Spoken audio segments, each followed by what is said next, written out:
ಸತ್ಯವೇದ ಶಾಲೆ ಕಾರ್ಯಕ್ರಮಕ್ಕೆ ಸಮಸ್ತ ಆಸರೆ ಟಿವಿಯ ಪ್ರೇಕ್ಷಕರಿಗೆ ಆತ್ಮೀಯ ಸ್ವಾಗತ. ದೇವರು ನಿಮ್ಮ ಜೀವಿತದಲ್ಲಿ ಆಶೀರ್ವಾದಗಳನ್ನು ಸುರಿಸಿ, ಆರೋಗ್ಯವನ್ನು ಮಳಸಿ, ಆತ್ಮೀಯತೆಯನ್ನು ಬೆಳೆಸಿ, ಆನಂದವನ್ನು ತುಂಬಿಸಿ, ಆಸಕ್ತಿಯನ್ನು ಹೆಚ್ಚಿಸಿ, ಅಭಿವೃದ್ಧಿಯೊಂದಿಗೆ ನಡೆಸಿ, ಆತನ ಸಾಕ್ಷಿಯಾಗಿ ಇರಿಸಲಿ. ದೇವರು ಈ ಎಲ್ಲವುಗಳನ್ನು ನಿಮ್ಮ ಜೀವಿತದಲ್ಲಿ ಕೊಡಲಿ ಎಂದು ಹರಸಿ ಹಾಗೆ ಮಾಡುವನು ಎಂಬುದಾಗಿ ದೇವರಲ್ಲಿ ಬಲವಾದ ನಂಬಿಕೆ ಉಳ್ಳವನಾಗಿದ್ದೇನೆ. ಕರ್ತನಲ್ಲಿ ಪ್ರೀತಿಯುಳ್ಳ ದೇವ ಜನರೇ, ಈ ಕಾರ್ಯಕ್ರಮವು ನಿಮ್ಮ ಜೀವಿತದಲ್ಲಿ ದೊಡ್ಡ ಆಶೀರ್ವಾದಗಳನ್ನು ತೆಗೆದುಕೊಂಡು ಬಂದು ನಿಮ್ಮನ್ನು ಆತ್ಮಿಕವಾಗಿ ಬಲವಾಗಿ ನಿಲ್ಲಿಸುವಂಥದ್ದಾಗಿದೆ ಎಂಬುದಾಗಿ ನಂಬುವವನಾಗಿದ್ದೇನೆ. ಕರ್ತನಲ್ಲಿ ಪ್ರೀತಿಯುಳ್ಳ ದೇವ ಜನರೇ, ನೀವು ನಮಗಾಗಿ ಹೆಚ್ಚಾಗಿ ಪ್ರಾರ್ಥಿಸುತ್ತಾ ಇನ್ನೂ ಹೆಚ್ಚಾದಂಥ ಈ ಸೇವೆ ಕಾರ್ಯಕ್ರಮಕ್ಕಾಗಿ ನೀವು ಪ್ರಾರ್ಥಿಸಬೇಕೆಂಬುದಾಗಿ ಪ್ರೀತಿಯಿಂದ ಮನವಿ ಮಾಡಿಕೊಳ್ಳುವವನಾಗಿದ್ದೇನೆ. ಯಾಕಂದರೆ ನೀವು ಪ್ರಾರ್ಥಿಸುವುದರಿಂದ ದೇವರು ನಮ್ಮನ್ನು ಹೆಚ್ಚಾಗಿ ಆತನ ರಾಜ್ಯದ ಮಹಿಮೆಗಾಗಿ ಉಪಯೋಗಿಸುವವನು ಆಗಿದ್ದಾನೆ. ದೇವರ ಆರೋಗ್ಯ, ದೇವರಿಂದ ಬರುವಂಥ ಸಮಸ್ತ ಆಶೀರ್ವಾದಗಳನ್ನು ತೆಗೆದುಕೊಂಡವರಾಗಿ ನಾವು ನಿಮ್ಮ ಮಧ್ಯದಲ್ಲಿ ಸೇವೆಯನ್ನು ಮಾಡಬೇಕೆಂಬುದಾಗಿ ಬಯಸುವವರಾಗಿದ್ದೇವೆ. ಹಾಗಾಗಿ ಈ ಸೇವೆಗೂ ಈ ಕಾರ್ಯಕ್ರಮಕ್ಕಾಗಿಯೂ ನೀವು ಪ್ರಾರ್ಥಿಸಬೇಕೆಂಬುದಾಗಿ ಪ್ರೀತಿಯಿಂದ ಮನವಿ ಮಾಡುವವನಾಗಿದ್ದೇನೆ. ಅಷ್ಟು ಮಾತ್ರವಲ್ಲ, ಇದರ ಮುಖಾಂತರವಾಗಿ ನೀವು ಹೊಂದಲ್ಪಟ್ಟಂಥ ಆಶೀರ್ವಾದಗಳನ್ನು ನಾವು ಕೇಳಿಸಿಕೊಳ್ಳುವಾಗ ನಾವು ಖಂಡಿತವಾಗಲೂ ನಿಮ್ಮ ವಿಷಯದಲ್ಲಿ ಬಹು ಸಂತೋಷವುಳ್ಳವರಾಗಿ ಬಹಳವಾಗಿ ಹರ್ಷಿಸುವಂಥ ವ್ಯಕ್ತಿಗಳು ನಾವು ಆಗಿದ್ದೇವೆ. ಹಾಗಾಗಿ ಕರ್ತನಲ್ಲಿ ಪ್ರೀತಿಯುಳ್ಳ ದೇವ ಜನರೇ, ದೇವರು ನಿಮ್ಮನ್ನು ಇನ್ನೂ ಹೇರಳವಾಗಿ ಆಶೀರ್ವದಿಸಲಿಕ್ಕೆ ಸಮರ್ಥನಾಗಿದ್ದಾನೆಂಬುದಾಗಿ ನಂಬುವವರಾಗಿದ್ದೇವೆ. ಅಷ್ಟು ಮಾತ್ರವಲ್ಲ, ಈ ಕಾರ್ಯಕ್ರಮದ ಕುರಿತಾಗಿ ಇತರರೊಟ್ಟಿಗೆ ಹಂಚಿಕೊಳ್ಳ್ರಿ. ಅವರೂ ಸಹ ನಿಮ್ಮ ಹಾಗೆ ಆತ್ಮಿಕ ಆಶೀರ್ವಾದಗಳಲ್ಲಿ ಪಾಲುಗಾರರಾಗುವಂತೆ ಕೃಪೆಯನ್ನು ಹೊಂದಲಿ ಎಂಬುದಾಗಿ ನಾನು ನಿಮಗೆ ಮನವಿ ಮಾಡುವವನಾಗಿದ್ದೇನೆ. ಹಾಗೆಯೇ ನಾವು ಈ ವಾಕ್ಯಗಳನ್ನು ಧ್ಯಾನಿಸ್ತಾ ಬರುವಾಗ ನಮ್ಮ ಆತ್ಮಿಕ ಬೆಳವಣಿಗೆ, ಆತ್ಮಿಕವಾದಂಥ ಜ್ಞಾನ, ಆತ್ಮಿಕವಾದಂಥ ಭಕ್ತಿ, ಆತ್ಮಿಕವಾದಂಥ ಸಮಸ್ತ ಕಾರ್ಯಗಳು ನಮ್ಮಲ್ಲಿ ಬಲಗೊಂಡಿವೆ ಎಂಬುದಾಗಿ ನಾನು ನಂಬುವವನಾಗಿದ್ದೇನೆ. ನಾವು ಈ ಸತ್ಯವೇದ ಶಾಲೆ ಕಾರ್ಯಕ್ರಮದಲ್ಲಿ ನಾವು ಪ್ರತಿ ಸಾರಿ ಒಂದೊಂದು ಶಿರೋನಾಮದ ಅಡಿಯಲ್ಲಿ ದೇವರ ವಾಕ್ಯಗಳನ್ನು ಧ್ಯಾನ ಮಾಡುತ್ತೇವೆ. ಕಳೆದ ಭಾಳಷ್ಟು ವಾರಗಳಿಂದ ನಾವು ದೇವರ ರಾಜ್ಯಕ್ಕಾಗಿ, ದೇವರಿಗಾಗಿ ಕೊಡುವಂಥ ವಿಷಯಗಳನ್ನು ನಾವು ಪ್ರಶ್ನೆಯನ್ನು ಹಾಕುತ್ತಾ ಉತ್ತರದೊಂದಿಗೆ ನಾವು ಮುಕ್ತಾಯಗೊಳಿಸ್ತಾ ಇದ್ದೇವೆ. ಹಾಗೆಯೇ ನಾವು ಈ ಸಂಚಿಕೆಯಲ್ಲೂ ಸಹ ಒಂದು ವಿಷಯವನ್ನು ಕಲಿತುಕೊಳ್ಳಲಿಕ್ಕಿದ್ದೇವೆ. ದೇವರ ರಾಜ್ಯವನ್ನು ನೀನು ಕಟ್ಟು, ನಿನ್ನ ಮನೆಯನ್ನು ಆತನು ಕಟ್ಟುವನು ಎಂಬುದಾಗಿ. ಇನ್ನೊಂದು ಮಾತಲ್ಲಿ ಹೇಳಬೇಕಾದರೆ, ದೇವರ ರಾಜ್ಯವನ್ನು ನೀನು ಕಟ್ಟು, ದೇವರು ನಿನ್ನ ಮನೆಯನ್ನು ಕಟ್ಟುವನು ಎಂಬುದಾಗಿ. ದೇವರ ರಾಜ್ಯವನ್ನು ನಾವು ಕಟ್ಟುವಾಗ ನಮ್ಮ ಮನೆಗಳನ್ನು ದೇವರು ಕಟ್ಟುತ್ತಾನನ್ನುವಾಗ ಇದು ಬಹಳ ಆಶ್ಚರ್ಯಕರವಾಗಿದೆ. ದೇವರು ದೊಡ್ಡವನಾಗಿದ್ದಾನೆ, ಆತನಿಗೆ ಅಸಾಧ್ಯವಾದ ಕಾರ್ಯಗಳು ಒಂದೂ ಇಲ್ಲ. ಆ ದೇವಾದಿ ದೇವನು, ಕರ್ತನು ನಮ್ಮ ಜೀವಿತದಲ್ಲಿ ಆತನ ರಾಜ್ಯ ಕಟ್ಟುವುದಕ್ಕಾಗಿ ನಾವು ನಮ್ಮನ್ನು ಕರೆಯುವಾಗ, ಹೇಗೆ ದೇವರು ಈ ಲೋಕವನ್ನು ಸೃಷ್ಟಿ ಮಾಡಿ ಕೊನೆಯದಾಗಿ ಮಾನವನನ್ನು ಸೃಷ್ಟಿಸಿ ಈ ಲೋಕವನ್ನೆಲ್ಲ ಮಾನವನಿಗೆ ಕೊಟ್ಟನೋ, ಅದೇ ಪ್ರಕಾರವಾಗಿ ನಾವು ದೇವರ ರಾಜ್ಯವನ್ನು ಕಟ್ಟುವಾಗ ಆತನು ನಮ್ಮ ಮನೆಗಳನ್ನು ಕಟ್ಟುವವನಾಗಿದ್ದಾನೆ, ನಮ್ಮ ಕುಟುಂಬಗಳನ್ನು ಕಟ್ಟುವವನಾಗಿದ್ದಾನೆ, ನಮ್ಮ ಆಶೀರ್ವಾದಗಳನ್ನು ಕಟ್ಟುವವನಾಗಿದ್ದಾನೆ. ಸಮಸ್ತ ಜೀವಿತವನ್ನು ಆತನು ಭವಿಷ್ಯತ್ತನ್ನು ನಮ್ಮ ಜೀವಿತದಲ್ಲಿ ಕಟ್ಟಿ ಆತನ ಮಹಿಮೆಗಾಗಿ ನಮ್ಮನ್ನು ಉಪಯೋಗಿಸಲಿಕ್ಕೆ ಸಮರ್ಥನಾದ ದೇವರು ನಮ್ಮ ದೇವರಾಗಿದ್ದಾನೆ. ಹಾಗಾಗಿ ಕರ್ತನಲ್ಲಿ ಪ್ರೀತಿಯುಳ್ಳ ದೇವ ಜನರೇ, ಈ ದಿನ ನಾವು ಕಲಿಯಲಿಕ್ಕಿರುವಂಥ ಶಿರೋನಾಮ ಹೀಗಿರ್ತದೆ: ದೇವರ ರಾಜ್ಯವನ್ನು ನೀನು ಕಟ್ಟು, ದೇವರು ನಿನ್ನ ಮನೆಯನ್ನು ಕಟ್ಟುವನು ಎಂಬುದಾಗಿ ಈ ದಿನ ನಾವು ಕಲಿಯಲಿಕ್ಕಿದ್ದೇವೆ. ನೋಡಿ, ದೇವರ ರಾಜ್ಯದ ಕಾರ್ಯವು ಕಣ್ಣಿಗೆ ಕಾಣುವುದು ಎಂಬುದಾಗಿ ಮೊದಲನೇದಾಗಿ ನಾವು ಕಲಿತುಕೊಳ್ಳೋಣ. ಈ ದೇವರ ರಾಜ್ಯದ ಕಾರ್ಯವು ಕಣ್ಣಿಗೆ ಕಾಣುವುದು ಅಂದರೆ ಅರ್ಥ ಏನು? ನೋಡಿ, ಒಂದು ವೇಳೆ ದೇವರಿಗಾಗಿ ಏನಾದರೂ ಮಾಡಿದ ವ್ಯಕ್ತಿಗಳು ಕಾಣದೇ ಇರಬಹುದು, ಆದರೆ ದೇವರಿಗಾಗಿ ಮಾಡಿದ ಕಾರ್ಯವು ಖಂಡಿತವಾಗಲೂ ಕಾಣ್ತದೆ. ಉದಾಹರಣೆಗೆ, ಇಸ್ರಾಯೇಲ್ಯರು ಐಗುಪ್ತ ದೇಶದಿಂದ ಹೊರಟು ಬಂದಾಗ ವಿಮೋಚನ ಕಾಂಡ 35ನೇ ಅಧ್ಯಾಯದ ನಂತರದಿಂದ ಹಿಡಿದು 40ನೇ ಅಧ್ಯಾಯ ತನಕ ದೇವರ ರಾಜ್ಯದ ಕಾರ್ಯಗಳಿಗಾಗಿ ತಮ್ಮನ್ನು ತಾವು ಸಮರ್ಪಿಸಿಕೊಂಡವರಾಗಿ ಅವರು ದೇವರ ರಾಜ್ಯವನ್ನು ಕಟ್ಟುವಂಥ ಕಾರ್ಯಗಳು ನಾವು ಅಲ್ಲಿ ನೋಡ್ತೇವೆ. ಅಂದರೆ ದೇವರ ಮಂಜೂಷ, ದೇವರ ಗುಡಾರ ಅಲ್ಲಿ ಮಾಡೋದನ್ನು ನಾವು ನೋಡುತ್ತೇವೆ. ನೋಡಿ, ಯೆಹೋಶುವನ ಗ್ರಂಥ 3ನೇ ಅಧ್ಯಾಯದ 3ನೇ ವಚನಕ್ಕೆ ಬರುವಾಗ ಅಲ್ಲಿ ಮಂಜೂಷ ಪೆಟ್ಟಿಗೆ ಇದೆ, ಆದರೆ ಮಂಜೂಷ ಪೆಟ್ಟಿಗೆ ಮಾಡಿದಂಥ ವ್ಯಕ್ತಿಗಳಲ್ಲಿಲ್ಲ. ಹೆಚ್ಚಿನ ಭಾಗ ಒಂದು ಸಾರಿ ನಾವು ದೇವರಿಗಾಗಿ ಏನಾದರೂ ಮಾಡಿರೋದಾದರೆ ಮಾಡಿದಂಥ ವ್ಯಕ್ತಿಗಳು ಗುರುತಿಸಲ್ಪಡಲಿಕ್ಕಿಲ್ಲ, ಆದರೆ ಮಾಡಿದಂಥ ಕಾರ್ಯ ಖಂಡಿತವಾಗಲೂ ಕಾಣಿಸಿಕೊಳ್ತದೆ. ಆದರೆ ಯಾವಾಗಲೂ ಮಾನವನೇನು ಬಯಸ್ತಾನಪ್ಪ ಅಂದರೆ ತನ್ನನ್ನು ತಾನು ತೋರಿಸಿಕೊಳ್ಳಬೇಕೆಂಬುದಾಗಿ ಬಯಸ್ತಾನೆ. ಆದರೆ ನಾನು ನಿಮಗೆ ಹೇಳ್ತೇನೆ, ಒಂದು ವೇಳೆ ನೀವು ಮಾಡಿದ್ದು ಒಂದು ವೇಳೆ ಗುರುತಿಸಲ್ಪಡದೇ ಇರ್ಬೋದು, ಒಂದು ವೇಳೆ ನೀವು ಮಾಡಿದ್ದು ಕಾಣದೇ ಇರ್ಬೋದು, ಒಂದು ವೇಳೆ ಮಾಡಿದ್ದು ಜನರಿಗೆ ಯಾರಿಗೂ ಗೊತ್ತಾಗದೇ ಇರ್ಬೋದು, ಆದರೆ ನೀವು ಮಾಡಿದ ಕಾರ್ಯ ನಿಮ್ಮ ಕಣ್ಮುಂದೆ ಇದೆ. ಈಗ ನಮ್ಮ ಕೈಯಲ್ಲಿರುವಂಥ ಬೈಬಲ್ನ ನಾವು ನೋಡುವಾಗ ಆ ಬೈಬಲಲ್ಲಿರುವಂಥ ಒಂದೊಂದು ಅಕ್ಷರದ ಹಿಂದೆ ನೂರಾರು ಜನರ ರಕ್ತಗಳಿದೆ. ಎಷ್ಟೋ ಜನರು ಅದಕ್ಕಾಗಿ ರಕ್ತವನ್ನು ಸುರಿಸಿದ್ದಾರೆ, ಎಷ್ಟೋ ಜನರು ಅದಕ್ಕಾಗಿ ಕುಟುಂಬಗಳನ್ನ ಕಳ್ಕೊಂಡಿದ್ದಾರೆ, ಎಷ್ಟೋ ಜನರು ಅದಕ್ಕಾಗಿ ಸಮಸ್ತವನ್ನು ಕಳೆದುಕೊಂಡಿದ್ದಾರೆ. ಆದರೆ ಇವತ್ತು ನಮ್ಮ ಕೈಯಲ್ಲಿ ಬೈಬಲ್ ಇದೆ, ದೇವರ ವಾಕ್ಯ ಇದೆ, ಆದರೆ ಅದಕ್ಕಾಗಿ ಪ್ರಯಾಸಪಟ್ಟವರು ಇವತ್ತು ನಮ್ಮ ಕಣ್ಣು ಮುಂದೆ ಇಲ್ಲ. ಪ್ರತಿಯೊಂದು ಅಷ್ಟೇ, ಮಾಡಿದ ಕಾರ್ಯಗಳು ಕಾಣಿಸ್ತದೆ, ಅದು ಮಾಡಿದ ವ್ಯಕ್ತಿಗಳು ಕಾಣಿಸಲ್ಪಡೋದಿಲ್ಲ. ಹಾಗಾಗಿ ಒಂದು ವೇಳೆ ನೀನು ದೇವರ ರಾಜ್ಯಕ್ಕಾಗಿ ಏನಾದರೂ ಮಾಡಿ ಕಾಣಿಸಲ್ಪಡದೇ ಇರುವುದಾದರೆ ಖಂಡಿತವಾಗ್ಲೂ ಸೋತು ಹೋಗಬೇಡ. ನೀನು ಕಾಣದೇ ಇರಬಹುದು, ಆದರೆ ನೀನು ಮಾಡಿದ ಕಾರ್ಯ ಖಂಡಿತವಾಗ್ಲೂ ಜನರು ಗುರುತಿಸ್ತಾರೆ, ಖಂಡಿತವಾಗಲೂ ಜನರು ಗುರುತಿಸ್ತಾರೆ. ಒಂದು ವೇಳೆ ನಿನ್ನನ್ನು ಜನರು ಗುರುತಿಸದೇ ಇರ್ಬೋದು, ಆದರೆ ಗುರುತಿಸುವಂಥ ಕಾಲಗಳು ಬಂದೇ ಬರ್ತದೆ. ಹಾಗಾಗಿ ಕರ್ತನಲ್ಲಿ ಪ್ರೀತಿ ಉಳ್ಳ ದೇವ ಜನರೇ, ಸೋತು ಹೋಗಬಾರದೆಂಬುದಾಗಿ ನಾನು ನಿಮ್ಮನ್ನು ಪ್ರೀತಿಯಿಂದ ಸಲಹೆ ಕೊಡುವವನು ಆಗಿದ್ದೇನೆ, ಪ್ರೀತಿಯಿಂದ ಸಲಹೆ ಕೊಡುವವನಾಗಿದ್ದೇನೆ. ಹಾಗಾಗಿ ದೇವರಿಗಾಗಿ ಏನಾದರೂ ಮಾಡಿದ ವ್ಯಕ್ತಿ ಕಾಣದೇ ಇರಬಹುದು, ಆದರೆ ದೇವರಿಗಾಗಿ ಮಾಡಿದ ಕಾರ್ಯ ಕಾಣ್ತದೆ. ನೋಡಿ, ಐಗುಪ್ತ ದೇಶದಿಂದ ಬರುವಾಗ ಅವರೆಲ್ಲರೂ ಸಹ ದೇವಾಲಯವನ್ನು ಕಟ್ಟಿದ್ರು, ಅವರೆಲ್ಲರೂ ಸಹ ದೇವಾಲಯವನ್ನು ಕಟ್ಟಿ ಅವರೆಲ್ಲರೂ ಸಹ ಏನು ಮಾಡಿದ್ರಪ್ಪ ಅಂತ ಹೇಳಿದ್ರೆ ದೇವರ ರಾಜ್ಯಕ್ಕಾಗಿ ಸಮಸ್ತವನ್ನು ಕೊಟ್ಟರು. ಆದರೆ ಆ ವ್ಯಕ್ತಿಗಳು ಇವತ್ತಿಲ್ಲ. ಯೆಹೋಶುವನ ಗ್ರಂಥ 3ನೇ ಅಧ್ಯಾಯದ 3ನೇ ವಚನಕ್ಕೆ ಬರುವಾಗ ಮಂಜೂಷ ಪೆಟ್ಟಿಗೆ ಇದೆ, ಆದರೆ ಅದಕ್ಕಾಗಿ ತ್ಯಾಗ ಮಾಡಿದ ಜನರು ಇವತ್ತಿಲ್ಲ, ಆ ಸಮಯದಲ್ಲಿ ಇರಲ್ಲ. ಹಾಗಾಗಿ ಒಂದು ವೇಳೆ ನೀನು ಏನಾದರೂ ದೇವರಿಗಾಗಿ ಎಷ್ಟೋ ವಿಷಯಗಳು ತ್ಯಾಗದಿಂದ ಮಾಡಿ ಜನರಿಂದ ಗುರುತಿಸಲ್ಪಟ್ಟು ನೋವಿಗೊಳಗಾಗಿರೋದಾದರೆ ಇವತ್ತು ನಿನಗೆ ದೇವರ ವಾಕ್ಯ ಬರ್ತದೆ. ಏನಪ್ಪ ಅಂತ ಹೇಳಿದ್ರೆ, ಚಿಂತಿಸಬೇಡ. ನೀನು ಮಾಡಿದ ಮನುಷ್ಯ ನೋಡದೇ ಇರ್ಬೋದು, ದೇವರು ನೋಡ್ತಾ ಇದೆ. ನೀನು ಒಂದು ವೇಳೆ ಮನುಷ್ಯನಿಗೆ ಮಾಡಿದ ಮೇಲೆ ಮನುಷ್ಯ ನಿನಗೆ ಕೃತಜ್ಞತೆ ಉಳ್ಳವನಾಗಿ ಜೀವಿಸದೇ ಇರಬಹುದು, ಆದರೆ ದೇವರು ನಿನಗೆ ಆಶೀರ್ವಾದಗಳನ್ನು ತೆಗೆದುಕೊಂಡು ಬರುವವನಾಗಿದ್ದಾನೆ. ದೇವರ ರಾಜ್ಯವನ್ನು ನೀನು ಕಟ್ಟು, ನಿನ್ನ ಮನೆಯನ್ನು ದೇವರು ಕಟ್ಟುವವನಾಗಿದ್ದಾನೆಂಬ ಶಿರೋನಾಮದ ಅಡಿಯಲ್ಲಿ ಇವತ್ತು ಮೊದಲನೇದಾಗಿ ನಾವು ನೋಡಿಕೊಂಡು ದೇವರ ರಾಜ್ಯದ ಕಾರ್ಯವು ಕಣ್ಣಿಗೆ ಕಾಣ್ತದೆ, ಆದರೆ ಮನುಷ್ಯನು ಅದನ್ನು ಕಟ್ಟಿದಂಥ ಮನುಷ್ಯನು ಕಾಣದೇ ಇರಬಹುದಾಗಿದೆ. ಕರ್ತನಲ್ಲಿ ಪ್ರೀತಿ ಉಳ್ಳ ದೇವ ಜನರೇ, ಒಂದು ವೇಳೆ ನೀನು ಮಾಡುವಂಥ ಕಾರ್ಯಗಳು ಒಂದು ವೇಳೆ ನಿನಗೆ ನೋವು ತರಬಹುದಾಗಿದೆ. ನಾನು ಇಷ್ಟೆಲ್ಲ ಮಾಡ್ತೀನಿ, ನಾನು ಯಾಕೆ ಗುರುತಿಸ್ತಾ ಇಲ್ಲ, ಇಷ್ಟೆಲ್ಲ ಮಾಡ್ತಾ ಇದ್ದೆ, ನನಗೆ ಯಾಕೆ ಇಷ್ಟು ನೋವುಗಳು, ಇಷ್ಟೆಲ್ಲ ಮಾಡ್ತಾ ಇದ್ರೆ ಯಾಕೆ ನನಗೆ ಅವಮಾನಗಳು ಎಂಬುದಾಗಿ ಒಂದು ವೇಳೆ ನೀನು ಆಲೋಚನೆ ಮಾಡ್ತಾ ಇರ್ಬೋದು. ಆದರೆ ನೀನು ಮಾಡಿದ ಕಾರ್ಯ ಎಲ್ಲರ ಕಣ್ಣು ಮುಂದೆ ಸಾಕ್ಷಿಗಾಗಿಡಲ್ಪಟ್ಟಿದೆ. ಒಂದು ವೇಳೆ ನೀನು ಇರಲಿಕ್ಕೆ ನೀನು ಕಾಣಲಿಕ್ಕಿಲ್ಲ, ಆದರೆ ನೀನು ಮಾಡಿದ ಕಾರ್ಯಗಳು ಸಾಕ್ಷಿಗಾಗಿಡಲ್ಪಟ್ಟಿದ್ದಾವೆ.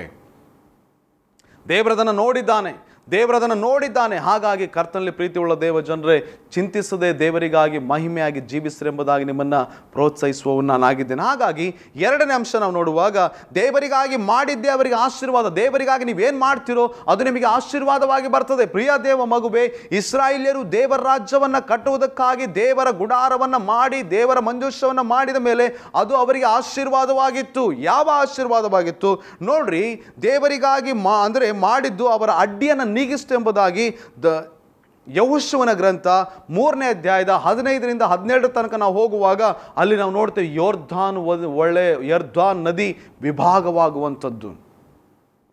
ಯೋರ್ದಾನಿನ ನದಿಯು ವಿಭಾಗವಾಗುವುದನ್ನು ನಾವು ಅಲ್ಲಿ ನೋಡ್ತೇವೆ. ಕರ್ತನಲ್ಲಿ ಪ್ರೀತಿ ಉಳ್ಳ ದೇವ ಜನರೇ, ಅವತ್ತು ಅವರು ಮಾಡಿದ ಕಾರ್ಯಗಳೇ ಮುಂದೆ ಅದು ಅವರಿಗೆ ಆಶೀರ್ವಾದಗಳಾಗಿ ನಿಂತುಕೊಂಡವು. ಅವರು ಮಾಡಿದ ಕಾರ್ಯಗಳೇ ಅವರಿಗೆ ಆಶೀರ್ವಾದವಾಗಿತ್ತು, ಅವರ ಮಕ್ಕಳಿಗೆ ಆಶೀರ್ವಾದವಾಗಿತ್ತು. ಇವತ್ತು ನಾನು ದೇವರ ರಾಜ್ಯ ಕಟ್ಟೋದಾದರೆ ನನ್ನ ಮನೆಯನ್ನು ದೇವರು ಕಟ್ತಾನೆಂಬುದಾಗಿ ನಾವು ಯಾವತ್ತೂ ತಿಳ್ಕೊಳ್ಬೇಕು.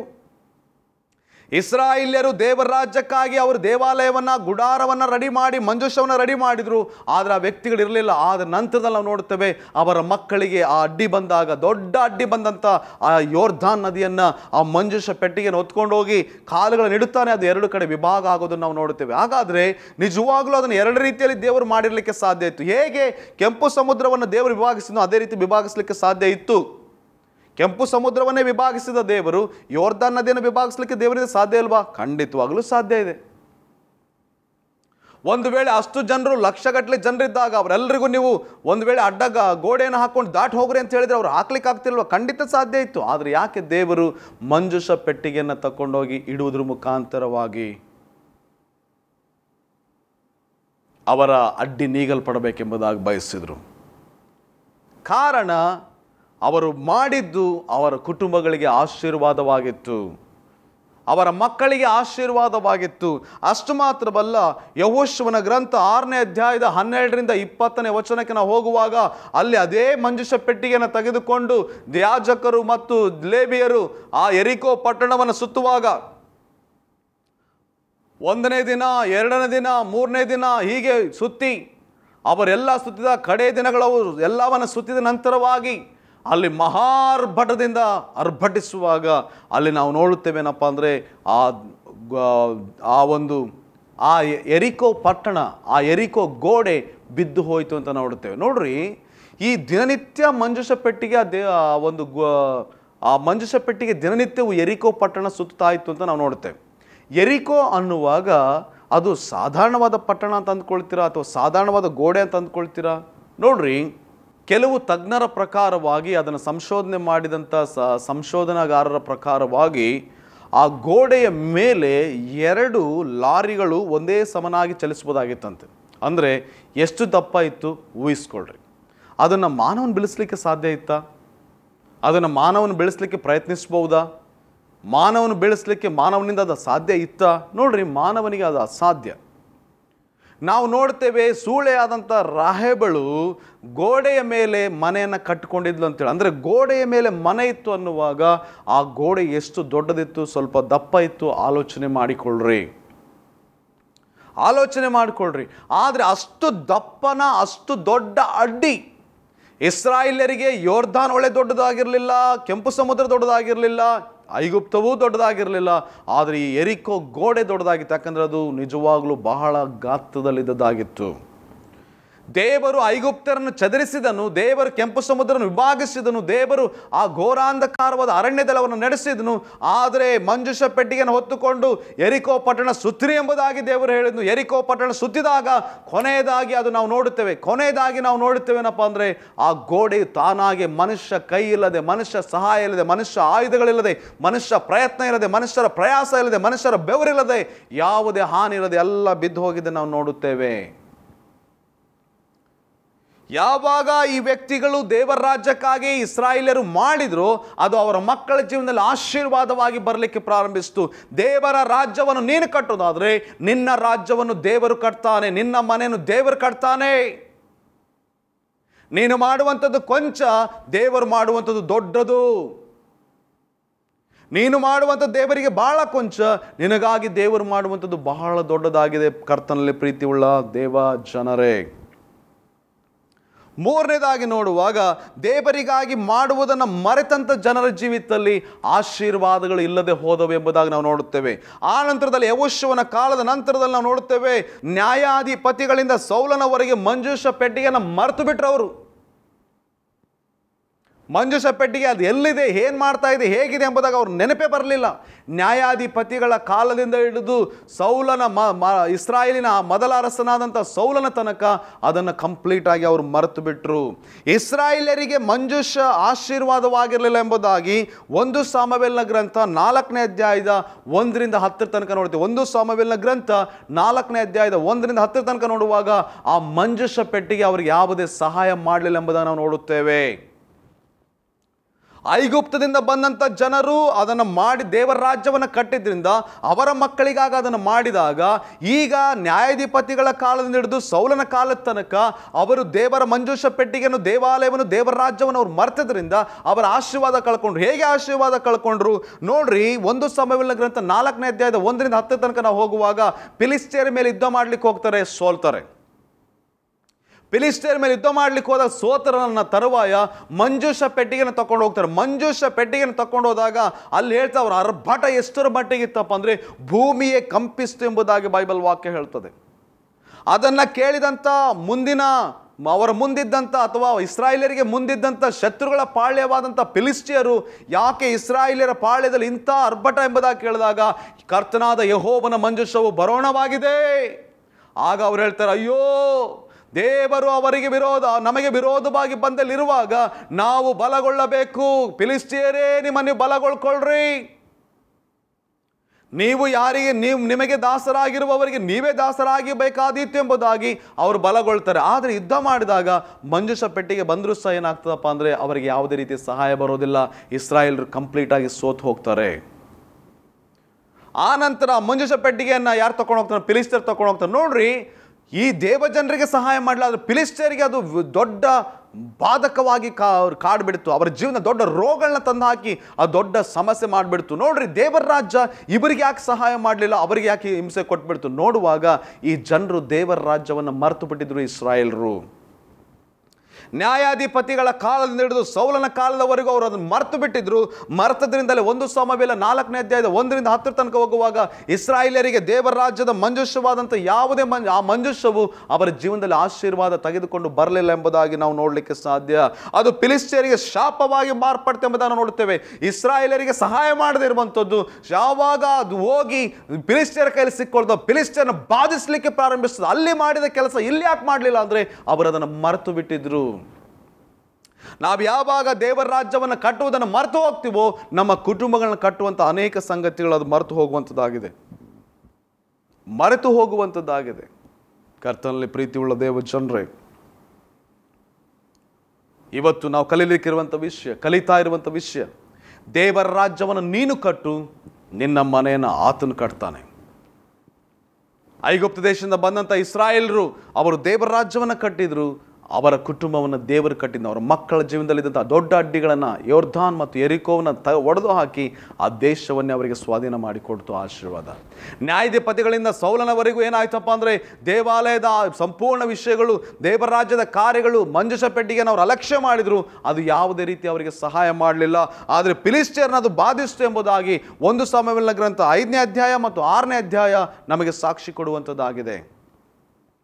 ದೇವರಿಗಾಗಿ ಏನಾದರೂ ಮಾಡಬೇಕೆಂಬುದು ದಾವೀದನ ಹಂಬಲ ಆಗಿರ್ತಿತ್ತು. ನೋಡ್ರಿ, ಆ ನಂತರದಲ್ಲಿ ಸೌಲ ನಂತರದಲ್ಲಿ ನೇಮಿಸಲ್ಪಡುವಂಥ ರಾಜ ಯಾರೆಂಬುದನ್ನು ನೋಡುವಾಗ ಸೌಲನು. ಈ ಸೌಲನ ನಂತರದಲ್ಲಿ ರಾಜನಾಗಿ ಮಾಡಲ್ಪಡುವಂಥ ರಾಜನ ಯಾರಪ್ಪ ಅಂದರೆ ದಾವೀದನು. ಈ ದಾವೀದನು ದೇವರಿಗಾಗಿ ಏನಾದರೂ ಮಾಡಬೇಕೆಂಬ ಹಂಬಲ ಅವನ ಹೃದಯದಲ್ಲಿ ಇತ್ತು ಎಂಬುದಾಗಿ ನೋಡ್ತೇವೆ. ನೋಡ್ರಿ, ಇಷ್ಟು ವರ್ಷ ಕಾಲ ನೋಡದೇ ಇರುವ ಮಂಜೂಷವನ್ನು, ಅಂದರೆ ಸರಿಸುಮಾರು ನ್ಯಾಯಾಧಿಪತಿಗಳ ಪುಸ್ತಕ 300 ವರ್ಷಗಳ ಚರಿತ್ರೆ. ನ್ಯಾಯಾಧಿಪತಿಗಳ ಪುಸ್ತಕ 300 ವರ್ಷಗಳ ಚರಿತ್ರೆ. ಆ ನಂತರದಲ್ಲಿ ನಾವು ನೋಡ್ತೇವೆ ಏಲಿ ಇದ್ದಾರೆ, ಆ ನಂತರದಲ್ಲಿ ಸಮುವೇಲನಿದ್ದಾನೆ, ಆ ನಂತರದಲ್ಲಿ ಸೌಲನಿದ್ದಾನೆ. ಸೌಲನ ಜೀವಿತ ಕಾಲ 40 ವರ್ಷ. ಆ ನಂತರದಲ್ಲಿ ಬರೋದು ಯಾರಪ್ಪ ಅಂದರೆ ದಾವೀದನು 40 ವರ್ಷ ಆಳ್ತಾನೆ. ಸೌಲನು ಸಹ 40 ವರ್ಷ ಆಳ್ತಾನೆ. ದಾವೀದನು ಸಹ 40 ವರ್ಷ ಆಳ್ತಾನೆ. ದಾವೀದನ ಮಗನಾದ ಸಾಲೊಮೋನನು ಸಹ 40 ವರ್ಷ ಆಳ್ತಾನೆ. ಈಗ ಇಷ್ಟು ವರ್ಷಗಳಿಂದ ಗುರುತಿಸದೇ ಇರುವಂಥ ಆ ದೇವರ ರಾಜ್ಯದ ಕಾರ್ಯವಾದಂಥ ಮಂಜೂಷ ಪೆಟ್ಟಿಗೆಯನ್ನು ಯಾರು ನೆನಪು ಮಾಡಿಕೊಂಡ್ರಪ್ಪ ಅಂದರೆ ದಾವೀದ ನೆನಪು ಮಾಡಿಕೊಂಡ. ದಾವೀದನ ಹೃದಯ ಯಾವಾಗಲೂ ಏನಾಗ್ತಿತ್ತಪ್ಪ ಅಂದರೆ ದೇವರಿಗಾಗಿ ಏನಾದರೂ ಮಾಡಬೇಕೆಂಬ ಹಂಬಲ ಅವನ ಹೃದಯವನ್ನು ಬಹಳವಾಗಿ ಕಾಡುತ್ತಾ ಇತ್ತು. ನೋಡ್ರಿ, 2 ಸಮುವೇಲನ ಗ್ರಂಥ 6ನೇ ಅಧ್ಯಾಯದ 1-10 ತನಕ ಹೋಗುವಾಗ ಅಲ್ಲಿ ದಾವೀದನು ಆ ಮಂಜೂಷ ಪೆಟ್ಟಿಗೆಯನ್ನು ಜ್ಞಾಪಕ ಮಾಡಿಕೊಂಡು ತಗೊಂಡು ಬರಲಿಕ್ಕೆ ಬಯಸ್ತಾನೆ.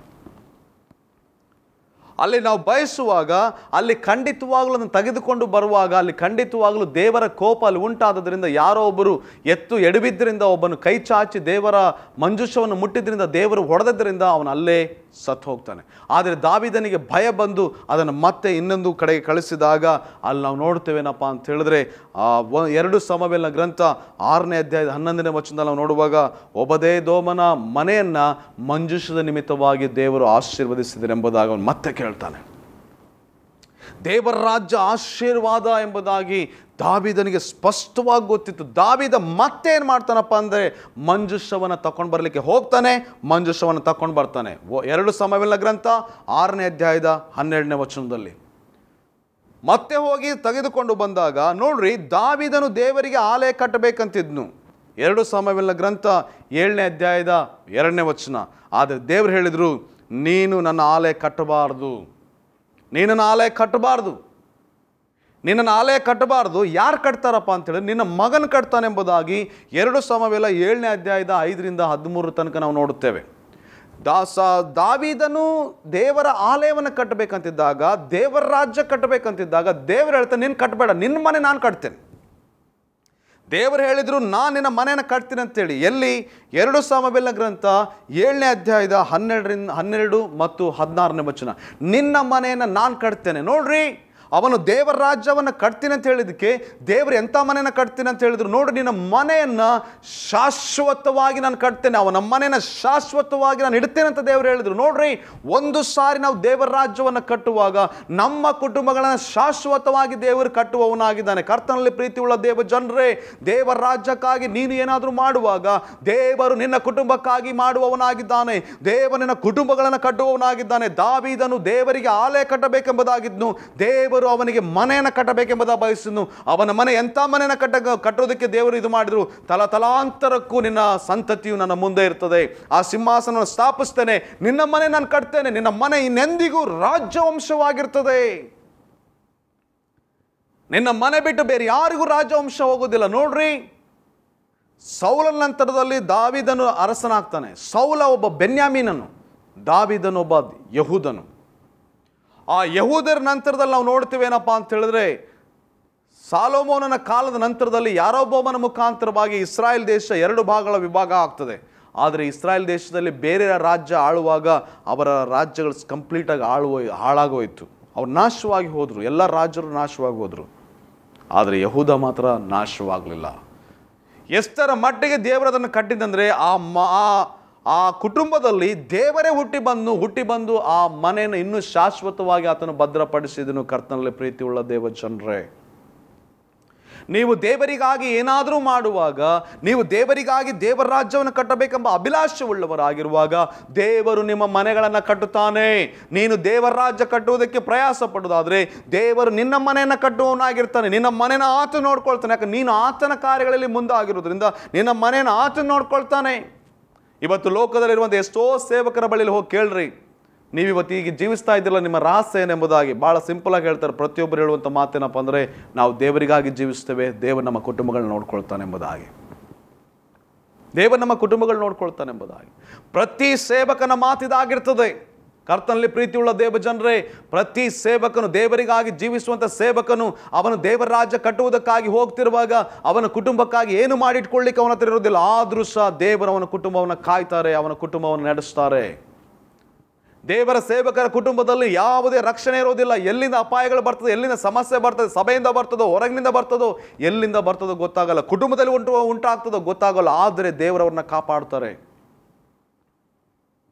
ನನ್ನ ಜೀವನದಲ್ಲಿ ಒಂದು ಸಣ್ಣ ಸಾಕ್ಷಿ ನಿಮ್ಮ ಮಧ್ಯೆ ಹೇಳಲಿಕ್ಕೆ ಬಯಸ್ತೇನೆ.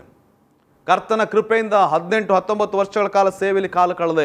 ಇವತ್ತು ನಾನು ನನ್ನ ಪ್ರಾಣ ನಿಂತು ಹೋಗೋದಾದ್ರೆ ಸಹ ನನ್ನ ಮಕ್ಕಳಿಗೆ 1 ರೂಪಾಯಿ ಸಹ ನಾನು ಬ್ಯಾಂಕ್ ಬ್ಯಾಲೆನ್ಸ್ ಇಡಲಿಲ್ಲ, 1 ರೂಪಾಯಿ ಸಹ ಬ್ಯಾಂಕ್ ಬ್ಯಾಲೆನ್ಸ್ ಇಡಲಿಲ್ಲ. ಆದರೆ ನನ್ನ ಮಕ್ಕಳಿಗೆ ಪ್ರತಿನಿತ್ಯ ಹೇಳುವಂಥ ಮಾತು, ಜೀವ ಇರುವ ತನಕ ದೇವರಿಗಾಗಿ ಜೀವಿಸ್ರಿ. ನಿಮ್ಮನ್ನು ಯಾರಾದರೂ ಕರ್ತನ ನಿಮಿತ್ತವಾಗಿ ನಿಮ್ಮನ್ನು ಕೊಲ್ಲುವುದಕ್ಕಾಗಿ ಬಂದರೆ ನಿಮ್ಮ ಪ್ರಾಣವನ್ನು ಸಹ ಕೊಡೋದಕ್ಕೆ ಹಿಂದೆಗೆ ನಿಮ್ಮ ಪ್ರಾಣ ಕೊಡಲಿಕ್ಕೆ ಸಿದ್ಧರಾಗ್ರಿ. ಯೇಸು ಸ್ವಾಮಿಯನ್ನು ಬಿಟ್ಟು ಹೋಗುವಂಥ ಮಾತನ್ನು ಯಾರಾದರೂ ಹೇಳೋದಾದ್ರೆ ಅದನ್ನು ದೂರ ಸರ್ಕೊಳ್ರಿ. ಆದರೆ ನಿಮ್ಮ ತಂದೆ ನಿಮಗೇನು ಮಾಡಲಿಲ್ಲ, ಅದು ನೀವು ಬೆಳೆದು ಚೆನ್ನಾಗಿ ಓದಿ ಬೆಳೆದು ದೇವರ ರಾಜ್ಯ ಕಟ್ಟಬೇಕು. ಅವ್ರಿಗೆ ನಾವು ಹೇಳುವಂಥದ್ದು, ನೀವು ಮುಂದೆ ಒಳ್ಳೆ ಸೇವಕರಾಗಿ ಮಾರ್ಪಡಬೇಕು. ನಮಗೆ ಗೊತ್ತು ಸೇವೆಯಲ್ಲಿ ಎಷ್ಟು ಕಷ್ಟ ಇದೆ ಎಂಬುದಾಗಿ. ನನಗೆ ಗೊತ್ತು ಸೇವೆಯಲ್ಲಿ ಎಷ್ಟು ಹೋರಾಟ ಇದೆ. ಸೇವೆ ಅನ್ನುವಂಥದ್ದು ಮುಳ್ಳಿನ ಹಾಸಿಗೆ ಜನರೇ, ಅದು ಹೂವಿನ ಹಾಸಿಗೆ ಆಗ್ಲಿಕ್ಕೆ ಸಾಧ್ಯ ಇಲ್ಲ.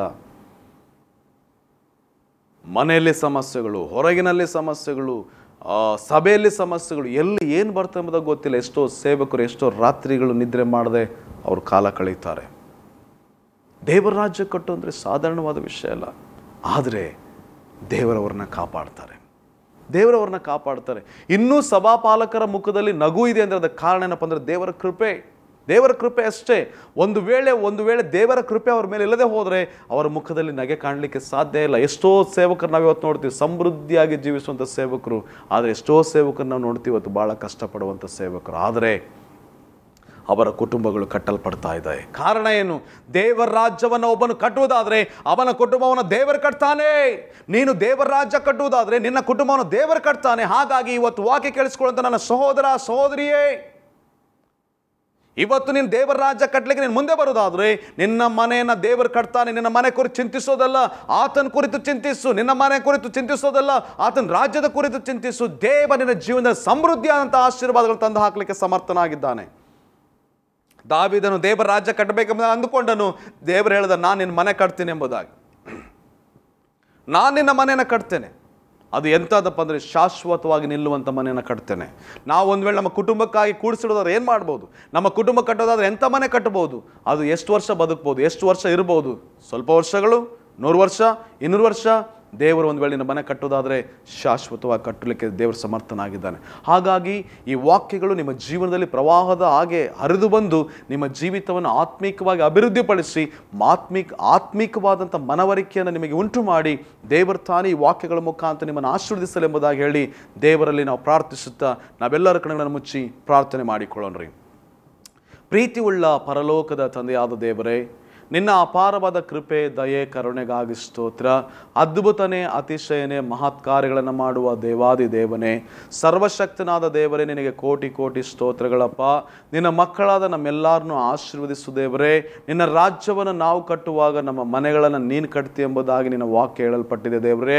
ಅಪ್ಪ ಕರ್ತನೆ, ಇವತ್ತು ಎಷ್ಟೋ ಜನರು ನಿನ್ನ ರಾಜ್ಯವನ್ನು ಕಟ್ಟುತ್ತಾ ಇದ್ದಾರೆ. ಅವರ ಕುಟುಂಬಗಳನ್ನು ನೀನು ಕಟ್ಟಬೇಕೆಂಬುದಾಗಿ ನಾವು ಪ್ರಾರ್ಥಿಸ್ತೇವೆ.